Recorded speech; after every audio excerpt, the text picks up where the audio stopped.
Students, امید ہے کہ آپ سب لوگ خیریت کے ساتھ ہوں گے۔ اور بیٹا آپ لوگوں کی یہ اسلامیات میں جو ہے وہ اسلامیات 7ویں جماعت یعنی کہ ہفتم جماعت کی جو ہے وہ اسلامیات کی سینٹیکس بک کی بورڈ کی جو ہے یہ شامل نصاب جو ہے وہ یہ بک ہے آپ لوگوں کی نصاب کے اندر۔ آپ لوگ اچھی طریقے سے دیکھ لیجئے، یہی بک آپ لوگ پرچیز کیجئے گا۔ یہ آپ لوگوں کی اسلامیات کی بک ہے اور سینٹیکس بک بورڈ کی۔ یہ آپ لوگوں کا آ جاتا ہے مین انڈیکس، جس میں سب سے پہلے القرآن الکریم جو آپ لوگوں کا ناظرہ ہے، جب ناظرہ کی کلاسز ہوں گی تو اس میں آپ لوگوں کو باقاعدہ لرننگ کے لیے دی جائے گی۔ ابھی بیسیکلی ہم لوگ اسلامیت کا لیکچر دے رہے ہیں، تو باب دوم آپ لوگوں کا ایمانیات اور عبادات کا ہے۔ آج جو ہمارا ٹاپک ہوگا وہ ایمانیات ہم لوگ پڑھیں گے، عبادات نہیں پڑھیں گے، جسٹ ایمانیات پڑھیں گے۔ اور ایمانیات میں ہمارے پاس چیپٹر آئے گا رسولوں پر ایمان، رسالت کے تقاضے۔ تو ایمانیات میں ہم لوگ رسولوں پر ایمان پڑھنے سے پہلے جاننا ضروری ہے کہ ایمانیات ہے کیا، اور ایمانیات کس کو کہتے ہیں، ایمان کس کو کہتے ہیں، اور دین اسلام کے ٹوٹل کتنے عقائد ہیں، کتنے ایمان آتے ہیں۔ پھر اس کے بعد عبادات کو جب ہم لوگ پڑھیں گے تو پھر آپ کو عبادات جو ہے وہ میں ایکسپلین کروں گی۔ آگے انڈیکس میں دیکھیے آپ لوگوں کے پاس پھر باب سوم آتا ہے، سیرت طیبہ، یعنی کہ آپ صلی اللہ علیہ وسلم کی سیرت زندگی سے جو ہے وہ کچھ واقعات لیے گئے ہیں، وہ اسٹوری کی طرح آپ لوگوں کے پاس آئیں گے۔ پھر باب چہارم آپ کے پاس اخلاق و آداب آتے ہیں، جو کہ آپ لوگوں کے پاس یہ بھی 5 to 6 ہے۔ اور باب پنجم ہدایت کے سرچشمے آتے ہیں، جو کہ کچھ خاص ہمارے جیسے حضرت عائشہ صدیقہ ہے، پھر اولیاء کرام کے بارے میں جو ہے وہ تفصیل سے بتایا جا رہا ہے۔ تو جو ہمارے پاس مین چیز آتی ہے وہ آپ کے پاس آ رہا ہے ایمانیات کا چیپٹر۔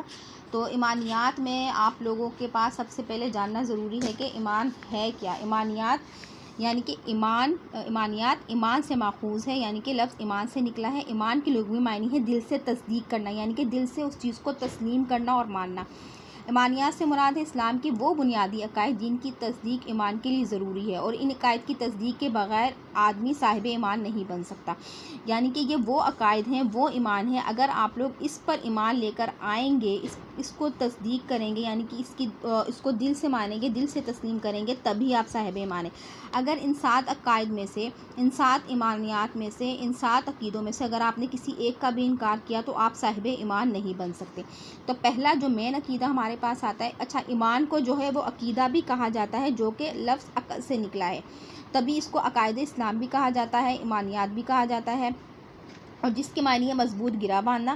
عقیدے سے مراد ایسا پختہ یقین ہے جو آدمی کے دل و دماغ پر حاوی ہو جائے، اور جس کے نتیجے میں اس سے اعمال ظاہر ہونے شروع ہوتے ہیں۔ یعنی کہ ایسے پختہ ایمان اور یقین کو کہتے ہیں جو دل و دماغ سے جو ہے وہ انسان جو ہے وہ اس پر ایمان لاتا ہے، اس پر یقین کرتا ہے، اور اسی کے نتیجے میں جو ہے وہ اپنا جو ہے وہ اعمال جو ہے ان کے ظاہر ہونا شروع ہوتے ہیں۔ اب وہ 7 عقائد کون کون سے؟ پہلا ہے اللہ تعالیٰ کو اکیلا ماننا، یعنی کہ عقیدہ توحید، اللہ تعالیٰ پر ایمان لانا، اور اللہ تعالیٰ کے ساتھ کسی اور کو شریک نہیں ٹھہرانا، جو ہے وہ سب سے پہلا اور مین عقیدہ آتا ہے۔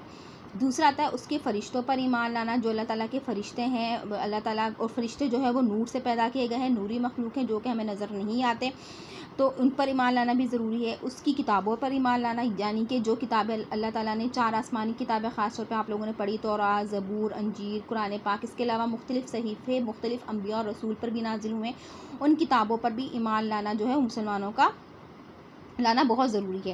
پھر چوتھا تقاضا آ جاتا ہے ہمارے پاس چوتھا عقیدہ ہمارے پاس آ جاتا ہے رسولوں پر ایمان لانا، یعنی کہ 1,24,000 انبیاء اور رسول ہر قوم پر ہر نبی بھیجے گئے، کئی قوم پر 1 سے زائد نبی بھیجے گئے، تو ان سب نبیوں پر ایمان لانا جو ہے وہ مسلمانوں کا جو ہے وہ لازمی لانا ضروری ہے۔ اور نبی کا سلسلہ حضرت آدم علیہ السلام سے شروع ہوا، اور حضرت محمد صلی اللہ علیہ وآلہ وسلم پر رسالت اور نبوت کا سلسلہ ختم ہوا۔ جو حضرت آدم علیہ السلام سے حضرت محمد صلی اللہ علیہ وسلم تک جتنے بھی انبیاء اور رسول آئے ہیں، سب پر ایمان لانا جو ہے وہ مسلمانوں پر فرض ہے۔ پھر اس کے بعد آتا ہے قیامت کے دن پر ایمان لانا۔ سب کو پتہ ہے قیامت ایک نہ ایک دن آئے گی، لیکن قیامت کب آئے گی، کس دن آئے گی، یہ صرف اللہ تعالیٰ کی ذات کے علاوہ کسی کو بھی نہیں معلوم، جس کا ریفرنس آپ کو سورۃ الاحزاب میں ملے گا۔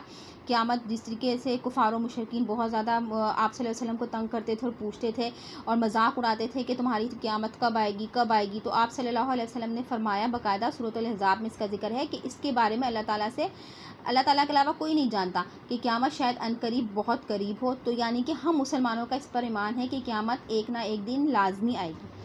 اس کے بعد ہمارا جو ایمان آتا ہے وہ تقدیر، خیر و شر پر ایمان۔ تقدیر کہتے ہیں قسمت کو، ہماری جو تقدیر لکھی جاتی ہے، خیر کہتے ہیں بھلائی کو، شر کہتے ہیں بدی کو۔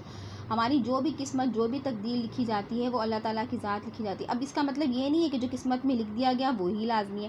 اب تقدیر ظاہر سی بات ہے تقدیر بھی اللہ تعالیٰ کی ذات لکھ رہی ہے اور دعا بھی ہم اللہ تعالیٰ کی ذات سے مانگتے ہیں. تو کئی تقدیر کئی قسمت آپ لوگ اللہ تعالیٰ کی ذات کے آگے جب رو کے گڑ گڑا کر عاجزی ان کے ساری سے جب مانگتے ہو تو اللہ تعالیٰ کو وہ آپ کی شاید ادا اتنی پسند آ جاتی ہے کہ وہ قسمت آپ لوگوں کی بدل بھی سکتا ہے. کیونکہ قسمت اور تقدیر لکھنے والا تو اللہ تعالیٰ کی ذات ہے. ہمارا اس چیز پر ایمان ہے کہ جو تقدیر میں لکھ دیا جاتی قسمت میں وہ چیز ہمیں مل جاتی ہے. لیکن تقدیر دعا سے بھی بدلی جا سکتی ہے. تو کئی تقدیریں آپ کی دعا سے بھی بدلی جا سکتی ہیں. تو اس پر یہ ہے کہ مسلمان کا اس پر ایمان پختہ ہونا چاہیے کہ ایک یہ نہیں کہ اب ایمان کمزور ہے, ایمان ڈگمگا رہا ہے کہ پتہ نہیں قبول ہو نہ ہو, چینج ہو نہ ہو. تو جب آپ کا ایمان ہی پختہ نہیں ہوگا تو پھر وہ دعا کہاں سے قبول ہوگی. تو دعا کی قبولیت کے لیے بھی ایمان کا ہونا لازمی ہے. پھر اس کے بعد مرنے کے بعد دوبارہ جی اٹھنے پر ایمان. ظاہر سی بات ہے ہم لوگ کا مسلمانوں کا یہ عقیدہ ہے روز آخرت ہے, عقیدہ آخرت ہے, آخرت کا دن ایک نہ ایک دن آنا ہے. جب قیامت آئے گی تو روز محشر جو ہے ہمارے نامہ اعمال ہمارے سامنے رکھے جائیں گے. تو آخرت کی دن جو ہے وہ ہم لوگ بیٹا اس دنیا میں آئے ہیں اکیلے جائیں گے اور ہم لوگ جو ہے اس کا حساب کتاب بھی جو ہے وہ روز محشر اکیلے ہی دیں گے. تو ہم لوگ مسافر کی طرح یہ زندگی جو ہے وہ دنیا جو ہے وہ صرف اور صرف عارضی ٹھکانہ ہے. اصل زندگی ہماری مرنے کے بعد ہوگی جب ہمارے سامنے نامہ اعمال رکھے جائیں گے کہ کس کا نامہ اعمال جو ہے وہ پلڑا ہلکا ہے, کس کا بھاری ہے, کون جنت میں جائے گا, کون دوزخ میں جائے گا. تو وہ ہماری اصل زندگی ہوگی. تو اس کے لیے شرط یہ ہے کہ ان عقائد پر عمل کیا جائے. اللہ اور اس کے رسول کے احکامات جو ہیں وہ جس طریقے سے اللہ نے اپنے پیارے رسولوں کو بھیجا, اس دنیا میں بھیجا, ان رسولوں پر ایمان لانا بہت ضروری ہے. ان کے احکامات کو فالو کرے. اللہ اور رسول صلی اللہ علیہ وسلم کی تعلیمات پر جو ہے وہ اچھے طریقے سے عمل کریں زندگی میں. اس کو پریکٹیکلی طور پر جو ہے وہ سنت کو اور رسول کے احکامات رسول صلی اللہ علیہ وسلم کی جو بھی سنت ہے اس پر جو ہے وہ عمل پیرا ہو. تو یہ وہ 7 عقائد ہیں, وہ 7 عقیدے ہیں جن پر ایمان لانا بہت ضروری ہے. تو یہ ہے ایمانیات.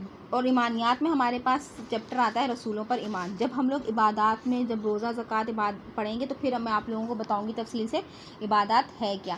تو ہمارے پاس ایمانیات میں جو چیپٹر آتا ہے وہ آپ لوگوں کے صفحہ نمبر آپ لوگوں کے پاس جو ایمانیات 7 کلاس کی بک میں آتا ہے وہ آپ لوگوں کے پاس آتا ہے اسلامیات کی بک میں پیج نمبر 6, پیج نمبر 7 اور پیج نمبر 8. یعنی کہ 6 سے 8 تک آپ لوگوں کا جو ہے وہ رسولوں پر ایمان کا چیپٹر ہے. ہم لوگ رسولوں پر ایمان اور اس کے تقاضے پڑھیں گے کہ رسول کسے کہتے ہیں, رسول کے معنی و مفہوم کیا ہے, رسالت کسے کہتے ہیں, عقیدہ رسالت کیا ہے, آپ صلی اللہ تعالیٰ کی ذات نے پیغمبروں کو دنیا میں بھیجا, اس کے بھیجے جانے میں حکمت کیا ہے, اور پھر جو ہے وہ رسالت کے کیا کیا تقاضے آتے ہیں. یعنی کہ اب اللہ تعالیٰ کی ذات نے 1,24,000 انبیاء اس دنیا میں بھیجے مسلمانوں کی ہدایت, ہم انسانوں کی بھلائیوں کے لیے, ہدایت کے لیے. اور اتنا خوبصورت اور ایک مکمل دین جو ہے حضرت محمد صلی اللہ علیہ وآلہ وسلم کو آخری نبی بنا کر جو ہے وہ عقیدہ جسے ختم نبوت کہتے ہیں, آخری نبی بنا کر وہاں پر دین کی تکمیل کر دی.